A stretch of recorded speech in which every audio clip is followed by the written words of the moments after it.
মোস্তাফিজুর রহমানকে কলকাতা দল থেকে বাদ দেওয়ার নির্দেশ ভারতীয় ক্রিকেট বোর্ড। তুই মুস্তাফিজুরে বাদ দিয়ে দিবি তারা তোর ইন্ডিয়ার গোষ্ঠী বিচার টুকটু ভাই ভালো বুঝছস,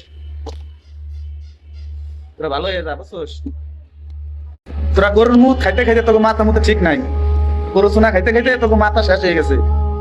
ঠিক আছে, বাংলাদেশ হিন্দু মুসলমান সবাই এক। তোর এমন কি হিন্দু হয়ে গেছে, তোরা কি নম হয়ে গেছে ইন্ডিয়া, তোর এমন পাওয়ার নিয়ে তোরা গরু সোনা খাইতে খাইতে তোকে মাথা বেরেন সব শেষ হয়ে গেছে। বাংলাদেশ ছোট মনে করে তুই ফাইলাম শুরু করছো সে মোদি, বাংলাদেশে তুই হাত করতে চাস।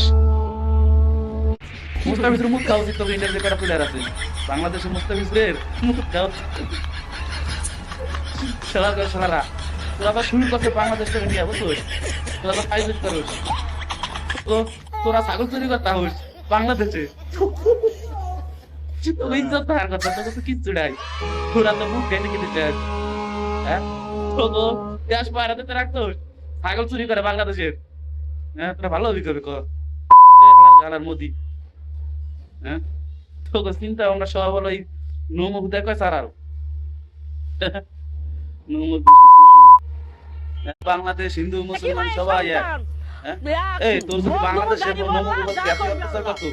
20টার উপর ডক্টর ইউনূস, হ্যাঁ এই কিন্তু ওই যে মন্দির রাখতো কই, আমরা তো এনে কোনো আন্দোলন করলাম না, কোন মুসলমান তো আন্দোলন করলো না যে 20 টাকা নোটে তা মন্দির নড়াইতে হবে, মন্দির সরাইতে হবে।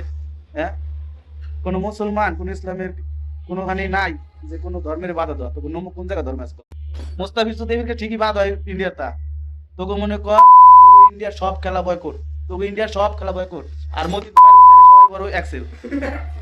ঠিক আছে, শেয়ার কাউলে গেছো তুই ভারতের খ্রিস্টান মানুষ, ভারতের যে